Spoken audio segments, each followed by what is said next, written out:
Love, Lost, Rebirth, Alive. Blue Dolphins. The novel by Makāula Nakae. Chapter 1. Boy Meets Boys.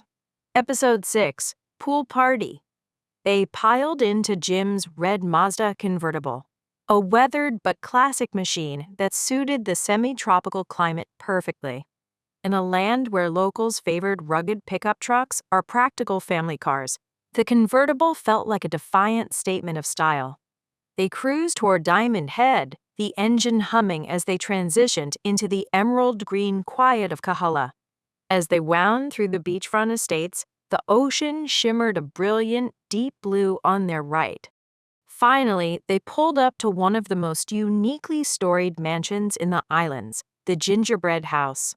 With its steep, sloping roof lines and whimsical stonework, it looked like a structure plucked from a Grimm's fairy tale, a witch's cottage reimagined for a millionaire. "Oh my God, I've always wondered who lives here," Hanalei murmured, staring at the historic architecture. He knew the laws governing such estates. They were protected landmarks, required by the state to preserve every ounce of their old-world charm. "Your friend must be rich to live in a place like this." "Probably," Jim replied with a casual shrug. "I don't know his tax bracket, but he's a well-known fine artist now. He sells enough to keep the lights on in a place like this." Jim pushed open the heavy, arched wooden door, and they stepped into another century. The entryway was floored in nude-colored marble, glowing under the amber light of towering Art Nouveau floor lamps. The foyer was a curated labyrinth of antiques, bronze statues, intricate glasswork, and velvet upholstery, creating an atmosphere that felt straight out of the picture of Dorian Gray. Through the expansive living room, the backyard revealed itself. At the center of the estate sat a large, gourd-shaped freshwater pool, its surface a pale, gleaming blue. "Hi, Jim. Good to see you. You look as beautiful as always. How was the morning swim?" the host said. He leaned in, hugging Jim lightly and pressing a practiced kiss onto both of his cheeks. "It was fantastic, as usual," Jim replied, his voice humming with the confidence of the morning's conquest. He stepped aside to introduce Hanalei to their decadent host. "What a lovely name, and such beautiful, tanned skin," Douglas murmured. He took Hanalei's hand, his gaze traveling slowly from Hanalei's face down to his feet and back again, with the calculating eye of a hunter or a creator. "Would you be interested in modeling for one of my portraits?" Jim watched the exchange, a prickle of satisfaction warming his chest. He had known Douglas would be hooked the moment he laid eyes on Hanalei. Bringing him here was like unveiling a masterpiece at a private gallery semicolon. It was a way to elicit envy, to prove his own taste and access to the desirable. In this world of surfaces, everyone loved to show off their most beautiful acquisitions. "Hi, honey. How are you?" The voice came from the water. Jeffrey, drifting naked in the light blue pool, called out in a low, suggestive tone. Riding the high of Douglas's blatant interest in his guest, Jim didn't hesitate. He stripped off his clothes with an easy, unself-conscious grace and dove into the water. He surfaced with a splash, swimming toward Jeffrey with a triumphant smile, leaving Hanalei standing on the marble edge, still dressed and still under the heavy, artistic gaze of Douglas. "Hi, Jeffrey. Long time no see," Jim exclaimed, surfacing from the blue with a dramatic arc of water. He looked at Jeffrey seductively, his intent shimmering as clearly as the pool's surface. "Enjoying yourself?" He raised his arms, slowly slicking back his wet hair in a move designed to command the space and hold Jeffrey's gaze. Jeffrey, caught in the gravity of the performance, couldn't suppress a grin. "I love being naked and relaxed, and you're as sexy as ever." He waded closer, his hand reaching out to playfully brush against Jim's chest. Watching from the edge, Hanalei felt a series of small internal shocks. The bluntness of the flirtation, the casual, public intimacy, made him feel like he had stepped onto a different planet. He decided to strip down, though he kept his cobalt blue Speedo firmly in place, a final boundary between himself and the optional nature of the party. Noticing Hanalei's wide-eyed reaction, A sudden flick of embarrassment crossed Jim's face. "We can't do this here," he muttered to Jeffrey, submerging himself to the chin to hide the contact. Jeffrey just laughed, grabbing a floating beach ball and tossing it at Jim's face, sparking a splashy, light-hearted game of catch that broke the tension.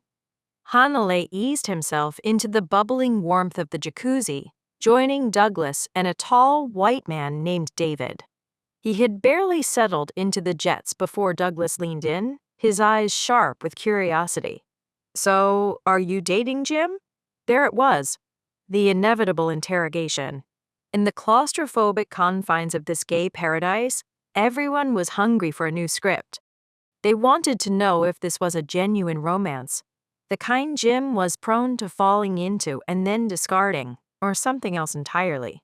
On an island where you are trapped by thousands of miles of ocean, island fever often turns the community inward. When there is nowhere to run without a long-haul flight, the primary entertainment becomes the personal business of others.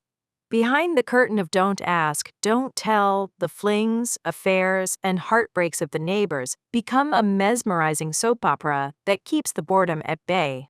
"We're just friends," Hanalei replied, his voice steady despite the heat of the water and the scrutiny. "Friends," Douglas repeated, his tone suggests he didn't believe a word of it. Jim doesn't usually take just friends on a 3-mile open ocean swim to the Royal Hawaiian unless there's a bit more to the story. No, we just met last week at the Queen's and decided to go swimming together this morning," Hanalei clarified, hoping the simple truth would cool the interrogation. "That solves it." "You don't look like you're the right extent for Jim," David said, his voice dripping with a casual sharpened wit. "Extent?" Hanalei asked, genuinely lost. "Yeah, size. I mean inches." David leaned back, his smile widening as he directed his gaze toward the pool where Jeffrey and Jim were splashing. Douglas added a knowing, silent smirk. The implication was clear. Jim was a size queen, a man whose romantic interests were often dictated by a very specific physical measurement. Hanalei turned to watch them. The two emerged from the blue water, but their styles of re-entry were worlds apart. Jim, suddenly struck by a rare moment of modesty, or perhaps a strategic retreat, quickly wrapped a towel around his waist. Jeffrey, however, remained completely unbothered. He was a committed nudist, his physical pride so potent and obvious that he seemed to use his nakedness as a tool. He wandered around the patio, intentionally or not, flaunting his equipment as he moved toward a stack of CDs. "I made this mix myself," Jeffrey announced, the air soon filling with a shimmering, synthetic pulse of light club hits. "It sounds great. Are you going to tribal tonight?" Jim asked, his eyes locked on Jeffrey, the size queen rumors seeming more plausible with every passing second. "Of course. I'm planning to go primitive, sexy, animalistic," Jeffrey responded. He sent a heavy, seductive glance Jim's way and began to dance provocatively to his own mix, his body moving with a fluid, barbarian rhythm. In the midst of this heated performance, Coco walked up to the patio, waving and greeting the group with the ease of someone who had seen it all before. She was well acquainted with Douglas's estate. They were neighbors who jogged together in the morning, and she was clearly unimpressed by the afternoon's theatrics. Seeing Douglas's amused sideways glance and Jeffrey dancing naked by the gazebo, Coco shouted, "Jeffrey, you're proud of your assets, but you don't need to flaunt them at me. Please cover up." Sitting beside David in the jacuzzi, Hanalei couldn't help but laugh. Her voice was the only thing grounded in reality in the strange, gilded playground of Dorian Grays and ocean-dwelling wild beasts. "Hi, honey. How are you?" Douglas, now dressed in his heavy robe again, leaned in to hug Coco. Despite the decadent surroundings, the artist was a man of immense poise, modest and highly curated for the public eye. He was well-mannered, considerate, and friendly, but beneath the surface, a calculative mind was always at work, processing political and business maneuvers. Douglas understood a truth many artists ignored. Commercial success of this magnitude didn't happen by accident. To maintain an estate like the Gingerbread House, One needed the soul of a creator and the cold, sharp mind of a CEO. Not too bad. And you? Anything new? Coco asked, settling onto the rattan lounger. Douglas offered her a cryptic look. Nothing much. We were just starting to have fun, as you can see. David greeted Coco warmly, and she half-jokingly asked if he, too, was enjoying the crazy naked party. David, perhaps sensing the edge in her voice, deftly changed the subject, asking if she would be at the club tonight. I'm planning to. So, what are you wearing? She asked. It was clear her interest lay in the artifice of the costume, the execution of the tribal theme, rather than the raw nudity of the pool. To her, the costume was the performance, and she wanted to see who would dominate the stage. The theme, tribal, was meant to evoke something primitive, wild, and dangerously sexy. I'm thinking of just wearing a flashy Hawaiian pattern short lava sarong with a white shell lei or a kukui nut lei, David replied. Coco's expression remained flat. It didn't spark her imagination. It sounded ordinary, safe, a casual choice that lacked the danger or the taste of survival required for the jungle. She turned to Jim, hoping for more. I'm wearing a black Native American choker with a striking blue macaw feather headdress, Jim said, his eyes bright with the thought of it. That's pretty cool, she said, forcing a smile. While the connection between tribal and a macaw-feathered headdress felt a bit mismatched, it at least had the flair Jim was known for. What about you?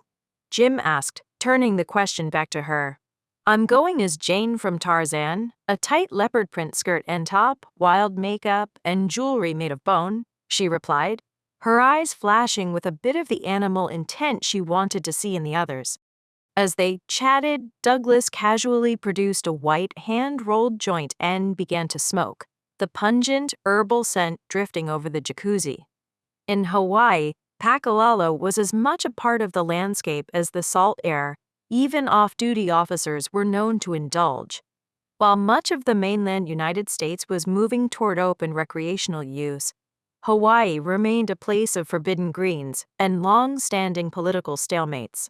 Much like the refusal to allow casinos to avoid competing with Las Vegas, the legalization of the island's most famous hidden export was caught in a web of diplomatic maneuvers that showed no sign of changing anytime soon.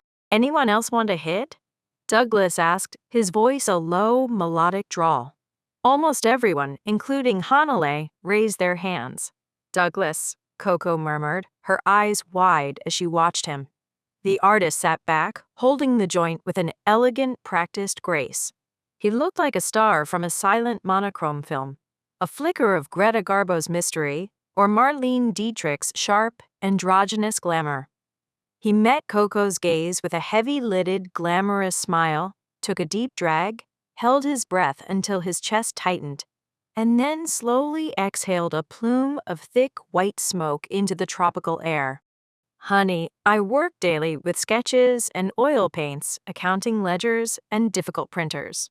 I spend my afternoons negotiating with gallery dealers who would sell their souls for a higher commission, Douglas explained, his voice softening as the pakalōlō took hold. This is just my muse. My one little hobby. Let me enjoy it a bit. He knew the brutal reality of the fine art world better than anyone. In this business, artistic talent was merely the entry fee. To actually survive, to thrive in a mansion in Kāhala, one needed the goddess of fortune on their side, a razor-sharp business sense, or a savvy manager who could navigate the sharks. True, raw talent could be found and promoted, but that was a rarity. More often, a reasonably talented artist became a superstar because a puppeteer behind the curtain decided to spend astonishing amounts of money to manufacture a legend. Success required massive investment. The talent was simply the vehicle.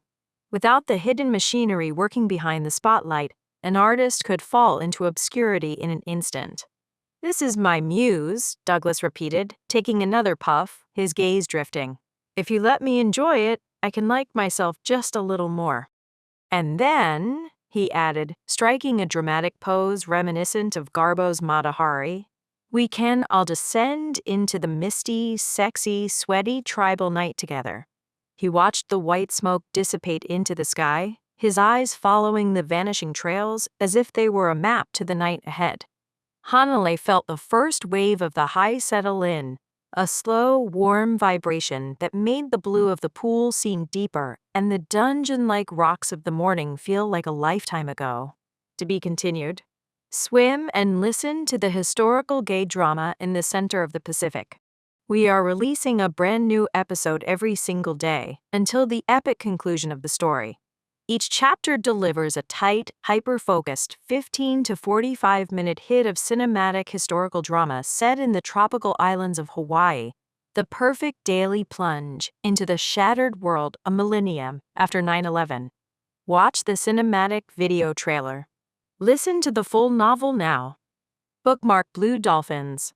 The Novel Playlist, A Great Argead Saga, Alexine, Volume 1, Talesius Playlist, Volume 2, Sacred Band Playlist, and Divine Oracle.